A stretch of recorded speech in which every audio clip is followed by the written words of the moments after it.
राम राम। जय श्री राम, जय श्री राम।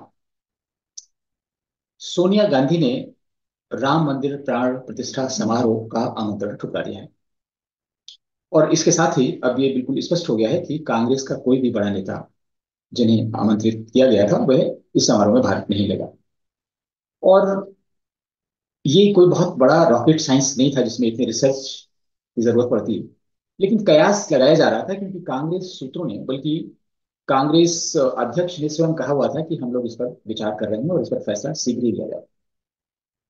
भगवान का काम है। 500 वर्षों बाद अयोध्या में प्रभु श्री राम का मंदिर बन रहा है।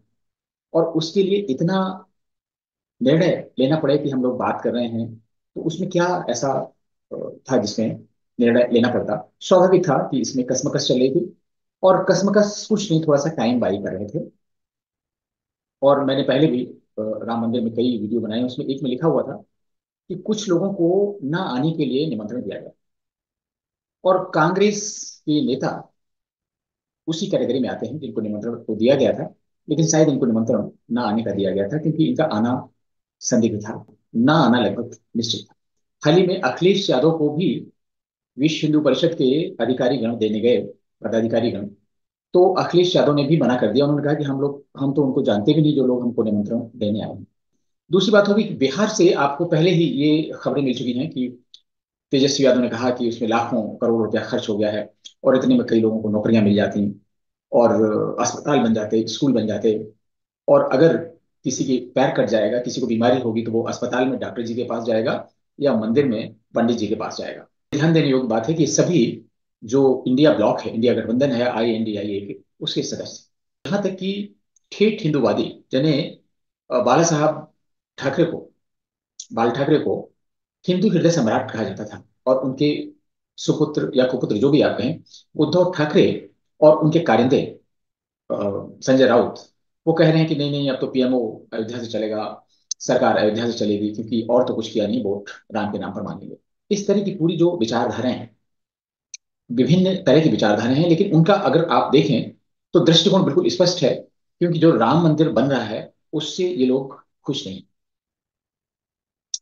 और कांग्रेस का खुश ना होना तो स्वाभाविक है, इसके बारे में किसी से छिपा नहीं है। हम आगे से, मतलब वर्तमान से अगर पीछे की तरफ जाएं, तो सबसे पहला जो इनकाउंटर है कांग्रेस का राम मंदिर से, वो 2019 के चुनाव के पहले आया, जब कपिल सिब्बल ने कांग्रेस के बिहार पर सर्वोच्च न्यायालय में उपस्थित होकर कहा कि इसका फैसला अभी नहीं आना चाहिए क्योंकि ये 2019 के चुनाव में भाजपा इसका फायदा उठाए।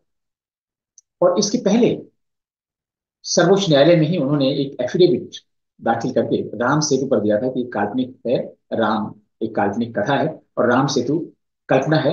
ऐसा कोई सेतु नहीं है, ये मैन मेड सेतु नहीं है, ये प्राकृतिक चीज है, उसे तोड़ देना चाहिए। जो भी अयोध्या में हुआ, उसका कांग्रेस ने राजनीतिक लाभ लेने के लिए तो काम किया, लेकिन कभी भी राम का काम नहीं किया।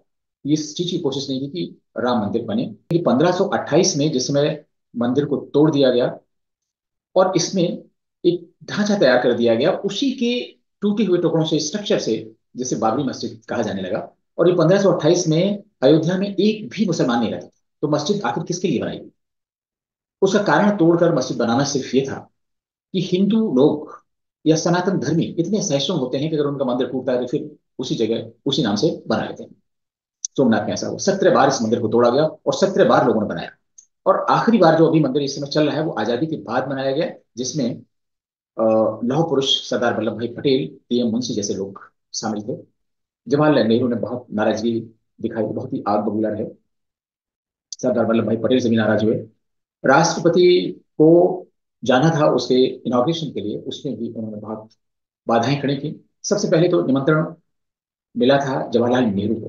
तो सोमनाथ के मंदिर में भी जवाहरलाल नेहरू को आमंत्रित किया गया था, राष्ट्रपति को नहीं आमंत्रित किया गया था। लेकिन जवाहरलाल नेहरू ने मना कर दिया। उन्होंने इतना टाइम भी नहीं लगाया जितना आज की कांग्रेस ने, सोनिया गांधी ने, मल्लिकार्जुन खड़गे ने और इन लोगों ने लगाया। हो सकता है इन्होंने कोई एक कमेटी बैठा दी हो, कोई IIM के प्रबंधक लगा दिए हों जो राहुल गांधी को बहुत सारी सूचनाएं बना बना कर देते हैं। और उन्होंने इस निमंत्रण पर जाने न जाने की इम्पैक्ट एनालिसिस की हो, उसके आधार पर यह निर्णय लिया गया। लेकिन जवाहरलाल नेहरू ने तनिक भी समय नहीं लगाया। उन्होंने कहा कि भारत एक धर्मनिरपेक्ष देश है और हम किसी भी धार्मिक कार्यक्रम में शामिल नहीं हो सकते। ये अलग बात है कि जवाहरलाल नेहरू के बारे में जितना कहा जाए, उन ना तो वो ईमानदार थे, ना ही धर्मनिरपेक्ष थे। उनकी कथनी और करनी में इतना अंतर रहता था। देश के साथ उन्होंने जो कुछ किया, आज हम सब उसका परिणाम भुगत रहे हैं। अगर जवाहरलाल नेहरू धर्मनिरपेक्ष थे तो उन्हें किसी भी कार्यक्रम में हिस्सा नहीं लेना चाहिए था, लेकिन उन्होंने मुस्लिमों के कई कार्यक्रमों में हिस्सा लिया। एक बौद्ध सम्मेलन भी आयोजित किया और सरकारी खर्चे पर आयोजित कराया, उसमें भी उन्होंने भाग लिया। तो उन्होंने मना कर दिया, तो ये क्या शो करता है? ये हिंदुओं के प्रति उनकी दुर्भावना शो करती है। और ये मैसेजिंग है, ये वो मैसेज करना चाह रहे थे। जवाहरलाल नेहरू की रणनीति थी मुस्लिम तुष्टिकरण और वोट बैंक की पॉलिटिक्स, क्योंकि उनकी अपनी पोजीशन पार्टी में बहुत ही कमजोर थी। और उनको लगता था कि कोई भी हिंदूवादी ताकतें अगर हावी हो गई, उनकी पोजीशन वैसे ही खराब है, तो वो कैसे जीत पाएंगे। और इसलिए उन्होंने मुस्लिम तुष्टिकरण किया और अपने मुस्लिम वोट बैंक को एक मैसेज देने के लिए उन्होंने मना किया। और इसके बाद उन्होंने, आप देखें, जिसे कहते हैं निम्नता की एक पराकाष्ठा, राष्ट्रपति से कहा कि आप एक धर्मनिरपेक्ष राष्ट्र के राष्ट्रपति होने के नाते किसी धार्मिक समारोह में भाग नहीं ले सकते, और अगर आप जाते हैं तो आपका व्यक्तिगत प्रोग्राम होगा। और आप में से बहुत लोग जानते भी होंगे कि जब डॉक्टर राजेंद्र प्रसाद सोमनाथ मंदिर के इनॉग्रेशन में गए, तो वो अपने व्यक्तिगत खर्चे पर गए थे। जो सरकारी कारें थी वो नहीं दी गई। और जवाहरलाल नेहरू ने जो आकाशवाणी थी, जो रेडियो था, उस पर और एक मैसेजिंग करवा दी थी कि इस घटना का मीडिया में कम से कम प्रचार और प्रसार होना चाहिए। ये थे जवाहरलाल नेहरू। तो अभी उन्हीं का अगर खानदान माने, वैसे भी उनका खानदान नहीं है आज का। अगर उन कांग्रेस को हम इस ढंग से माने, तो आज 138 साल बाद भी कांग्रेस की स्थिति वैसी है। कांग्रेस का इस देश से कोई लेना देना नहीं। अब आते हैं सोनिया गांधी प्रकरण। राहुल गांधी वायनाड से चुनाव लड़ रहे हैं और वहां पर इंडियन यूनियन मुस्लिम लीग के साथ गठबंधन में। आपको बता दें कि ये वही मुस्लिम लीग है जो जिन्ना की मुस्लिम लीग हुआ करती थी। और पाकिस्तान बन जाने के बाद इसे प्रतिबंधित किया जाना चाहिए था, लेकिन हमारे प्यारे चाचा ने क्या किया कि इसको, इसके आगे इंडियन यूनियन लगा के इसको लीगलाइज कर दिया। और मुस्लिम लीग के जितने भी पदाधिकारी थे वो सारे के सारे कांग्रेस के पदाधिकारी हो गए, एज इट इज हो गए। और किसी ने अपनी एक बुक में लिखा हुआ है कि बहुत से उनके ऐसे रिश्तेदार थे बरेली मुरादाबाद में, मुसलमानों की मैं बात कर रहा हूँ, जो मुस्लिम लीग में कोई जिला अध्यक्ष था, कोई जिला मंत्री था, कोई संगठन मंत्री था, कुछ था। उन्होंने इतनी जहमत भी नहीं उठाई कि अपनी नेम प्लेट पूरी उसको व्हाइट वॉश करा के दोबारा लिखवाते। उन्होंने जहां पे मुस्लिम लीग लिखा था उतना ही मिटवाया और उसके ऊपर कांग्रेस लिखी। पद भी वही, व्यक्ति भी वही, रह भी वही रहा है। महामंत्री था तो महामंत्री कांग्रेस का हो गया, प्रचार मंत्री था तो प्रचार मंत्री कांग्रेस का हो गया। इस तरह की चीजें अ, चल रही थी। तो इसलिए कांग्रेस के नजरिए में बिल्कुल भी कंफ्यूजन नहीं। आज भी इंडियन यूनियन मुस्लिम लीग कांग्रेस के साथ में है। और एक और तथ्य है कि हैदराबाद का जब भारत में विलय हुआ कितने मुश्किल से हुआ। सरदार वल्लभ भाई पटेल नहीं होते, जवाहरलाल नेहरू होते, तो उसका हैदराबाद का हाल कश्मीर से भी बुरा होता। और वो बच भी इसलिए गया कि उसकी जो लोकेशनल एडवांटेज भारत के पास ये थी कि पाकिस्तान के साथ मिल भी नहीं सकता था। लैंड लॉक्ड निजाम की स्टेट थी। कहीं से ना तो समुद्र किनारा था, ना कहीं कुछ था, इसलिए भी उनके पास मजबूरी थी। और सरदार वल्लभ भाई पटेल ने, के मुंशी ने बहुत मेहनत करके इसे भारत में विलय कराया। एक्शन हुआ, पुलिस एक्शन, ऑपरेशन पोलो नाम दिया गया, और हैदराबाद का विलय।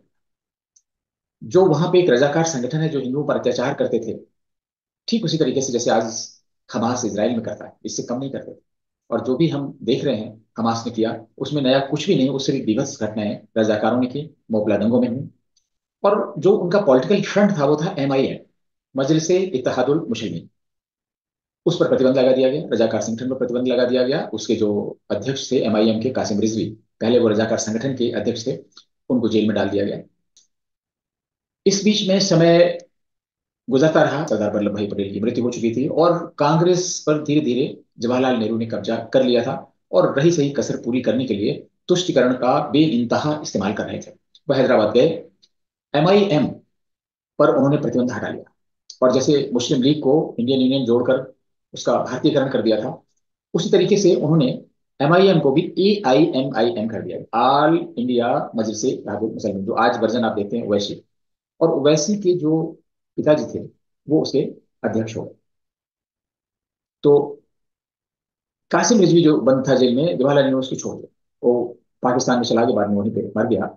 और जवाहरलाल नेहरू ने उस AIMIM से जो आउटफिट थी, जो प्रतिबंधित आउटफिट थी, उसके साथ में गठबंधन भी कर लिया। तो मैं जो बताना चाह रहा हूँ कि कांग्रेस का मुस्लिम संस्थाओं से, मुसलमानों से, वोट बैंक से, तुष्टिकरण से पुराना रिश्ता है। और आज इन्होंने जो किया वो ऐसा नया कुछ भी नहीं है। और आप सोचिए कि अगर सोनिया गांधी, खड़गे, राहुल गांधी, अधीर रंजन कोई जाते भी तो उससे क्या फर्क पड़ता। एक्चुअली जनता में बड़ा आक्रोश होता। और मैं थोड़ा सा और इसमें डिटेल में आपको बता देता हूँ कि 1947 में जिस समय भारत स्वतंत्र हुआ, और ये जो भारत का टुकड़ा है, भारत भूमि है, बेसिकली हिंदुओं की भूमि थी। और अगर आपने धर्मनिरपेक्ष बनाया था तो इतना तो किया जा सकता था कि यहाँ पे जितने भी विवादित धर्म स्थल थे वो सब जिस संप्रदाय की आस्था थी, जिनका ऐतिहासिक और धार्मिक महत्व था, उनको दिया जा सकता। नहीं किया गया। और उस समय अगर किया जाता तो कौन क्यों करता? कोई भी नहीं करता। मुसलमान भी इस स्थिति में नहीं थे कि वो सरकार को मना करते। लेकिन नेहरू ने ऐसा नहीं किया। और इसके बाद में अयोध्या प्रकरण पर सीधे आते हैं, जहां पर ये मुद्दा जिससे जुड़ा हुआ है। 22 और 23 दिसंबर 1949 में रामलला प्रकट होते हैं, जो तथाकथित बाबरी मस्जिद है, उसे गुम्बद के नीचे। और इसके बाद में अयोध्या में तो कुछ नहीं हुआ, किसी मुसलमान ने कोई उंगली नहीं उठाई, कहीं कोई जमावड़ा नहीं हुआ, कोई दंगा फसाद नहीं हुआ, कुछ नहीं हुआ। जैसे ये खबर फैली, वहां पे भजन कीर्तन होने लगे, भय प्रगट कृपाला दीन दयाला सब, मतलब पूरी अयोध्या में हजारों लोगों की भीड़, जिसको पता चलता था सब अयोध्या की तरफ चल देता था। और जवाहरलाल नेहरू ने जब ये सुना तो आग बबूला हो गया। गोविंद बल्लभ पंत जो उसमें मुख्यमंत्री थे, उनसे कहा कि तुरंत मूर्तियां फिकवा दीजिए, किसी भी हालत में नहीं। बाहर ये विदेशों में जब ये संदेश जाएगा तो हमारी क्या इज्जत रह जाएगी। ये धर्मनिरपेक्ष देश है। और मुसलमानों में भय व्याप्त हो गया है, उनमें असुरक्षा की भावना है। पहले ही अवध और आगरा प्रांत से लाखों मुसलमान पाकिस्तान जा चुके हैं। हम और किसी भी मुसलमान को पाकिस्तान नहीं भेजना चाहते हैं। इसलिए आपको ये करना होगा। सरकार के दबाव में एक FIR कराई। किसी मुस्लिम ने FIR राम मंदिर में नहीं कराई, सरकारी FIR। और थैंक्स टू के नायर, जो वहां पे जिलाधिकारी थे, उन्होंने कहा कि हम मूर्तियां नहीं हटाएंगे, और वो अड़े रहे, मूर्तियां वहीं रही। और जवाहरलाल नेहरू ने टेलीग्राम भेजा, बहुत गंदा सा टेलीग्राम भेजा, हम लोग कभी अलग से इस पर बात करेंगे। और उसमें आप देख सकते हैं कि इनकी भावनाएं हिंदू विरोधी किस तरीके से थी। और गोविंद बल्लभ पंत ने नायर को कहा कि भाई आप जल्दी से हटवाइए। उन्होंने बताया कि भाई इनको नहीं हटाया जा सका, ये मूर्तियां गुम्बद के नीचे प्रकट हुई हैं, और इनकी पूजा अर्चना शुरू हो गई है, इनको स्थापित कर दिया गया है। अब इनको विस्थापित करने के लिए भी एक परंपरा है, वैदिक परंपरा है, उसमें एक पुजारी वैदिक परंपरा के अनुसार पूरे अनुष्ठान के साथ में इनको बाहर ले जाएगा। और इस तरह का कोई पुजारी, कोई ब्राह्मण ये काम करने के लिए अयोध्या में तैयार नहीं होगा, इसलिए इनको वहां रहने ही दिया जाए। लेकिन कोई सुनने वाला नहीं। और जब ये रस्साकसी चल रही थी, जवाहरलाल नेहरू ने के नायर जो जिलाधिकारी थे उनको लेटर लिखा, फोन पर बात की, थ्रेट किया, ये कर देंगे वो कर देंगे, लेकिन वो अडिग रहा। 25 दिसंबर को, यानी 22-23 की रात में रामलला प्रकट होते हैं। 25 दिसंबर को पूरा जो राम जन्मभूमि परिसर की संपत्ति थी उसको कुर्क कर लिया गया, उसको अटैच कर लिया गया, उसको एक रिसीवर जो थे महानगर पालिका के अध्यक्ष उनको दे दिया गया, पूजा पाठ और भोग लगाने के लिए उन्होंने शुरू करा दिया। इधर जवाहरलाल नेहरू रूठते रहे, आग बबूला होते रहे, इनको लेटर उनको लेटर, तमाम रस्साकसी चलती रही। लेकिन वहां पूजा अर्चना शुरू हो गई। और अल्टीमेटली जो के नायर थे वो निलंबित किए गए, कोर्ट से फिर बहाल हुए, बाद में उन्होंने त्याग पत्र दे दिया ICS से। और वो एक अलग हिस्ट्री है। लेकिन ये अयोध्या मामले में कांग्रेस का जो रुख है, ये बताने के लिए कि जवाहरलाल नेहरू ने पूरी ये कोशिश की कि वो मूर्तियां वहां से फिकवा दी जाए, हटवा नहीं दी जाए, फिकवा दी जाए। जब इस तरह का कांग्रेस का मुखिया रहा है, इस तरह का कांग्रेसी प्रधानमंत्री रहा है, तो आज सोनिया गांधी क्या करेंगे? उनके लिए तो पुराना रिकॉर्ड उपलब्ध है, कांग्रेस के लिए पुराना रिकॉर्ड उपलब्ध है। लेकिन कांग्रेस ने अपना चरित्र जनता के सामने रख दिया है। जो उन्होंने कारण बताया, उन्होंने ये कहा है कि RSS की इवेंट है और इस RSS की इवेंट में हम भाग नहीं ले सकते। ये RSS की इवेंट हो, या PFI की इवेंट हो, या SDPI की इवेंट हो, किसी की भी इवेंट हो, ये धर्म का काम है। और आप अपने ऑब्जेक्शंस के साथ भी इस अनुष्ठान में शामिल हो सकते थे। लेकिन उन्हें अपने वोट बैंक को मैसेज करना था, जैसे जवाहरलाल नेहरू ने किया था। यही मैसेज कांग्रेस ने किया है। और अभी कर्नाटक में उनको मुस्लिम वोट बैंक से सफलता मिली है, इसमें कोई दो है। मैं इस बीच में हैदराबाद में रहा हूं, मैं ट्रेवल किया पूरे तेलंगाना में। तेलंगाना में भी सरकार जो कांग्रेस की बनी है उसके पीछे सिर्फ और सिर्फ मुस्लिम वोट। और कांग्रेस के पास ये सारी स्टडी है, सारा कुछ है। इसलिए कांग्रेस ने वही काम किया चुनाव जीतने वाला जैसे करना चाहिए था। दूसरी चीज और है बहुत शॉर्ट में, कांग्रेस ने समय चंदा अभियान चलाया हुआ है और ये शो किया है पूरे वर्ल्ड को कि इनके पास पैसे नहीं, पैसे की बहुत कमी है। और पैसे की कमी हो भी सकती है क्योंकि ईडी की छापे और ये वो सारी कार्रवाई चल रही है, इस बीच नंबर 2 का पैसा आ भी नहीं सकता है। तमाम लोग कह रहे हैं कि ये कांग्रेस अपना जो काला धन है उसको सफेद करेगी इस चंदा अभियान के माध्यम से। लेकिन एक सबसे बड़ी जो मैसेजिंग इस कांग्रेस ने की है वो इंटरनेशनल बिरादरी के लिए की है।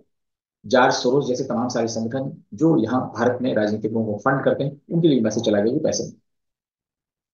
तो बड़ा काम मणिपुर में किया गया था और फिर मणिपुर में बड़ा काम किया जाएगा। राहुल गांधी की यात्रा शुरू हो रही है। तो एक तरीके से एक तरफ सिर्फ सनातनी हिंदू होंगे और दूसरी तरफ सारे लोग होंगे, उसमें मुसलमान, क्रिश्चियन, इवन दलित और बाकी लोगों को, ओबीसी को भी जोड़ने की कोशिश की जा रही है। सारे हथकंडे ऐसे अपनाए जा रहे हैं। आपने देखा होगा कि तेजस्वी ने कहा, अनायास ने कहा। अखिलेश ने बोला, अनायास नहीं बोला। अखिलेश ने स्वामी प्रसाद मौर्य को काम पर लगा दिया, अनायास नहीं लगा दिया। ये सब सोची समझी रणनीति का हिस्सा है।